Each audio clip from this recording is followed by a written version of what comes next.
Astronauts are conducting a quantum mechanics experiment on the International Space Station to discover a new state of matter that could change the life of all humanity. However, they accidentally release something into the real world, analogous to the unfortunate Schrödinger's cat. Hello, baby. In the first frames of the film, a woman drives a car along a nighttime highway.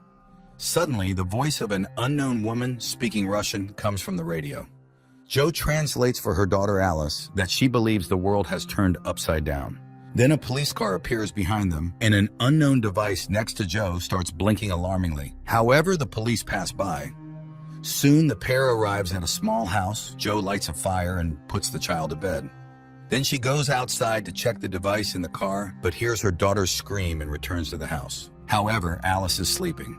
Jo runs outside again, hears her daughters scream again, and runs off into the night.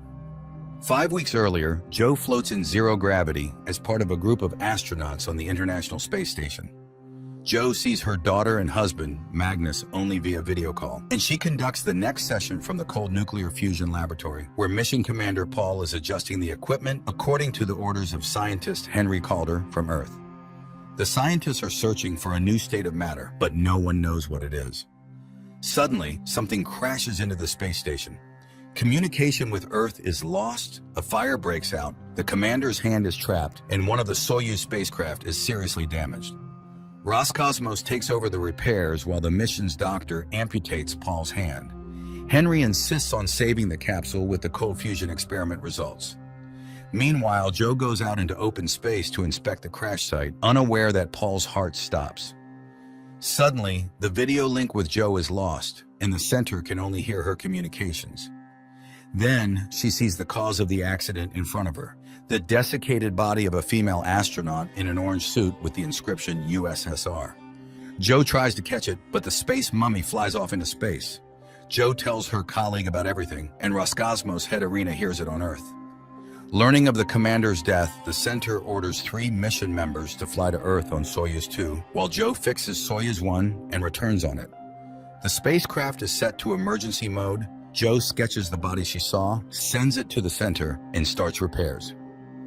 Irina informs Henry that she ordered his equipment to be left on the station as it may have caused the accident, but he argues that the experiment could change the life of all humanity and must be retrieved.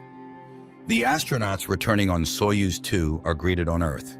Jo is asked to retrieve the capsule with the experiment results, after which the communication is lost. Suddenly, she hears knocking from the side of the closed station, makes her way there, opens the door, and finds herself in the corridor of a typical Earth building.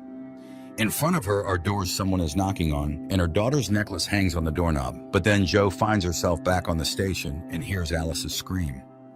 The woman turns around and returns to the snowy field from the first frames of the film, approaching the house. Jo goes up to the second floor and sees a closet with Alice's necklace hanging on the handle. Inside, the girl sits, unable to understand where her mother has been. Jo carries the girl into the house and suddenly confesses that Alice smells like herself. The mother puts the child in the bathtub, but steps away and, turning back, sees Alice sleeping in bed with no one in the bathroom. The girl hugs her, but Jo declares that she is not her daughter, and Jo finds herself back on the ISS again. Back on Earth, Henry brings equipment to Baikonur for a rescue mission, but Irina reports that there are no signs of life on the station. However, Jo is alive and continues repairing the equipment, resting in the shuttle where Paul's body lies. Later, she records a message to her family, but unexpectedly hears a male voice asking her not to breathe. She rushes to the laboratory door, opens it, and sees Paul reaching out to her. Jo shakes it and immediately realizes it's the commander's severed limb. Meanwhile, on Earth, Henry leverages all his contacts to send a rescue mission to the station, refusing to talk about his twin brother. At the same time, his twin brother, Pat Caldera, is on vacation on a cruise liner, answering a journalist's questions about his spaceflight, and snaps at the woman who confuses him with his brother. Jo restores the power supply to Soyuz 1 and returns for the cold fusion capsule. Finally, she records a message to her family and launches the shuttle. Unexpectedly, the automatic undocking fails. Manual undocking from inside the station is required. In despair, Jo punches the control panel while someone's shadow approaches the internal control panel, and the system activates. The shuttle heads to Earth, where Joe was already considered dead. Soon, the module lands in a deserted steppe where rescuers find Joe, helping her out. They place the woman on a stretcher and carry her to the helicopter.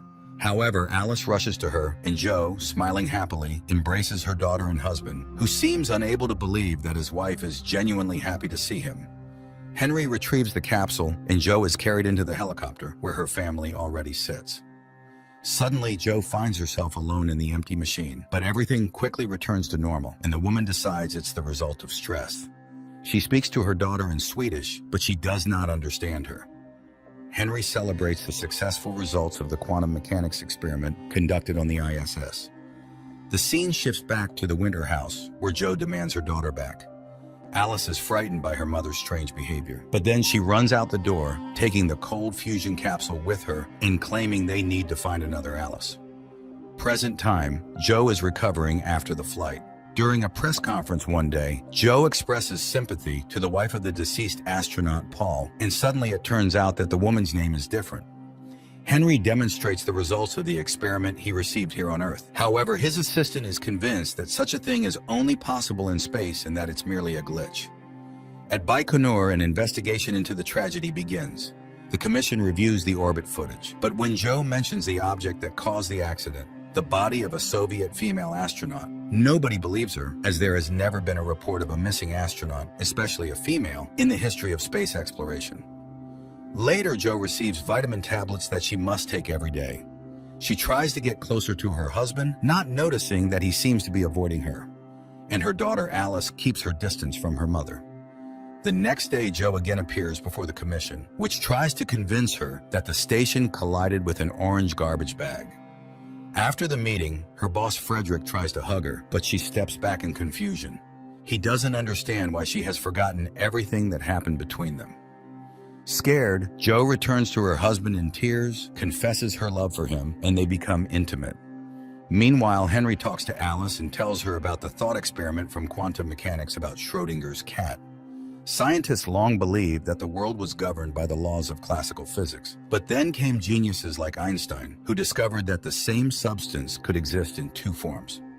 For example, a particle in one world is black and in another it's white. And there's a space between worlds where this particle is both black and white simultaneously. It doesn't want to choose what it will be until someone looks at it. Henry invented equipment that was taken into space and discovered something, but it seems it doesn't want to come out into the light.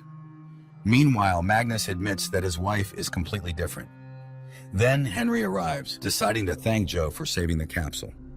She remembers that he worked on the Apollo mission, and the old man warns that people who have been through space often change.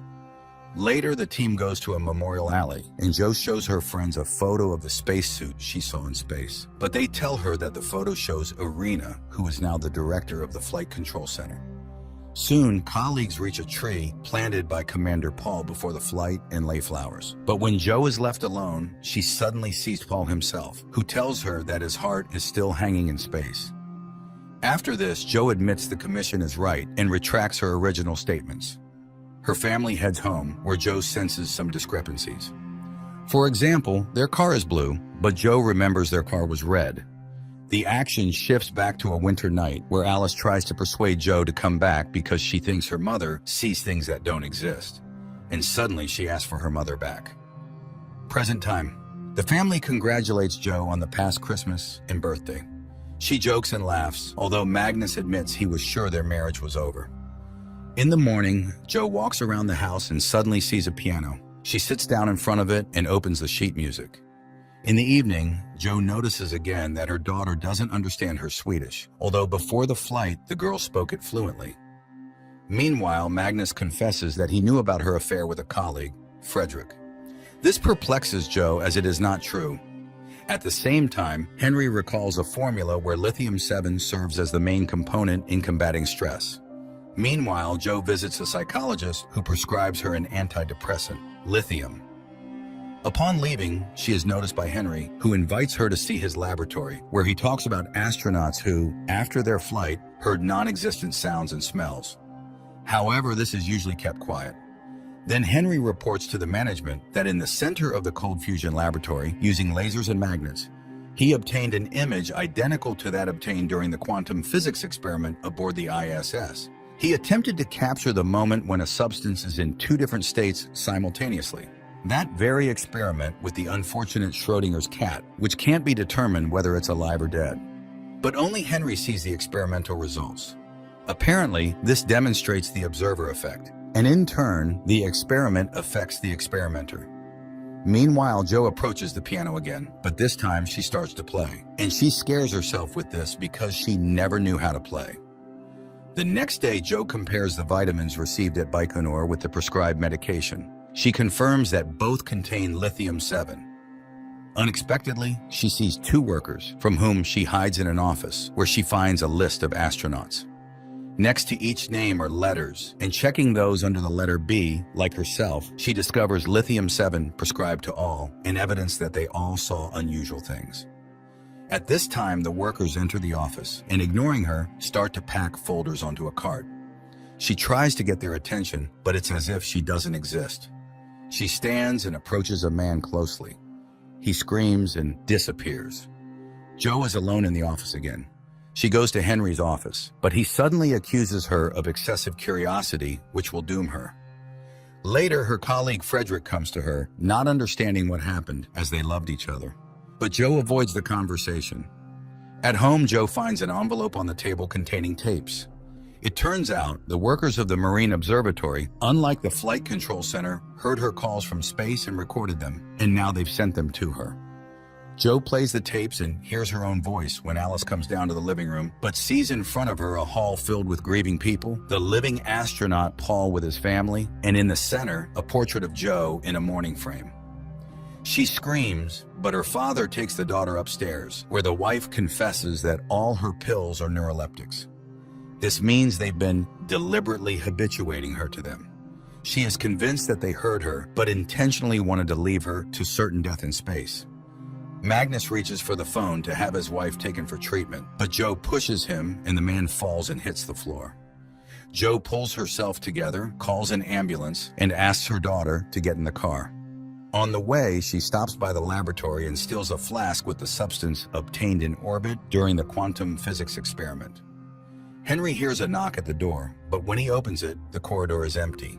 The scientist closes the door, not noticing his twin brother Pat, who suddenly appeared behind him and then disappeared. But then he receives a call from Irina. She has just read an article about two particles that quantum mechanics allows to exist in two entangled states. What happens to one particle in the entangled pair determines what happens to the other, even if they are far apart.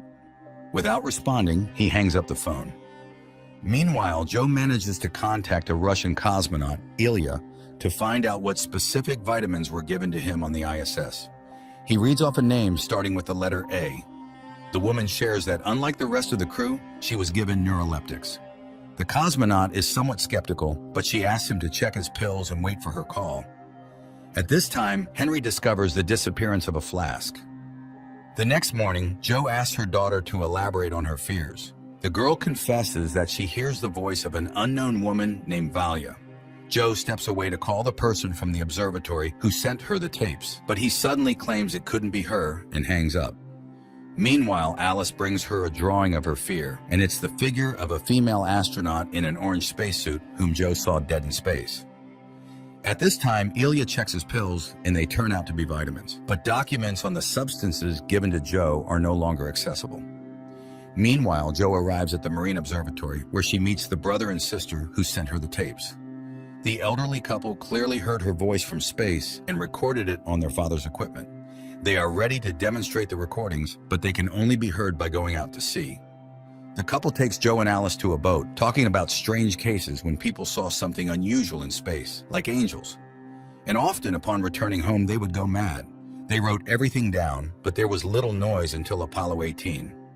During this mission, the ether was literally packed, but decrypting these messages is very difficult. The ship sails from the shore, and the woman plays a tape recorded in 1967. It contains the voice of a female cosmonaut returning to Earth in a malfunctioning capsule, apparently perishing. On that day, Irina flew into space and supposedly returned unharmed, and she can also let her listen to the voice of Paul, although everyone says he died. But Jo refuses to listen. They sail back to shore when Alice secretly calls her father and tells him where her mom is taking her, and the woman hands over the tapes to Joe. Mother and daughter drive to a forest cabin, analyzing everything that happened along the way. Alice plays the tape from 1967 again and recognizes the voice of Valia, who comes to her in visions. The woman is in pain and very hot, and it's clearly audible. Henry, looking in the mirror, calls his twin brother, and when Pat appears in the reflection, accuses him of stopping taking his pills and admits that his experience in space made everything worse. Joe and Alice continue to listen to Valia's voice, who says that the world has turned upside down. Upon reaching the house, Joe plays the recording of her conversation with Alice before the collision, but suddenly the girl declares that it wasn't her because she doesn't speak Swedish. The action shifts to the ISS on the day the accident occurred. Only this time, the other side of the Schrödinger's cat experiment manifests, in which Paul survives. Commander Paul conducts a quantum physics experiment, and Joe is talking to Alice when an alarm sounds.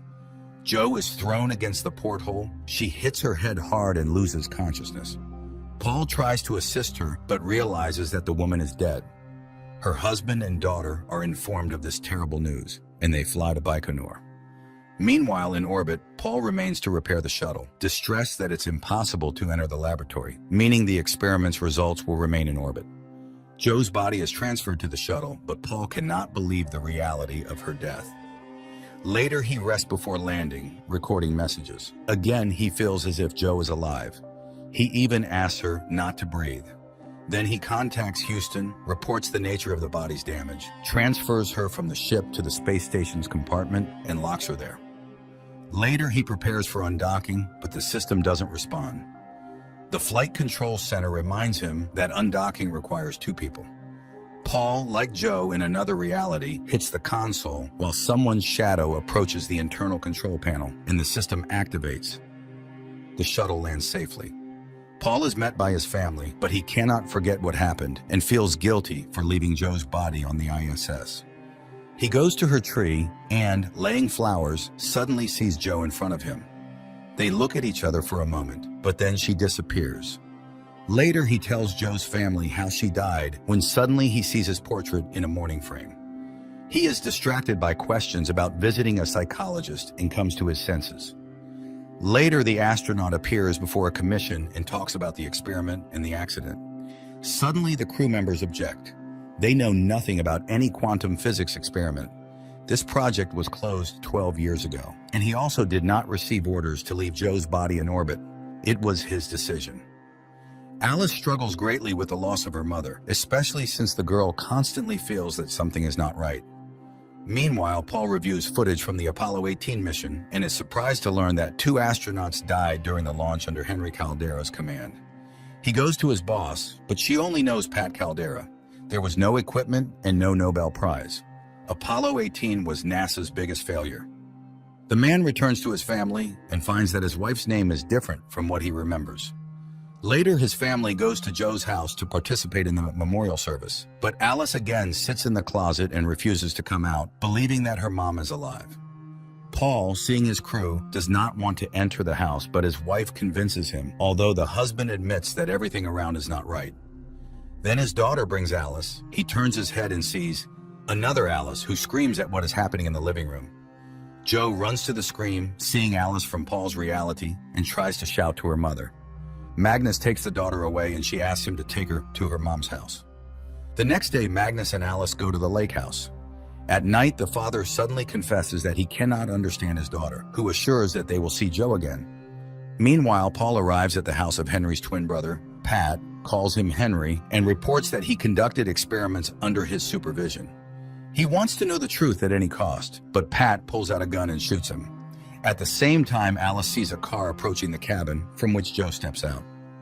This concludes the 6th episode of the new series from Apple, titled Constellation. The film is for the patient viewer, and it's hard to predict what will happen in the next episodes.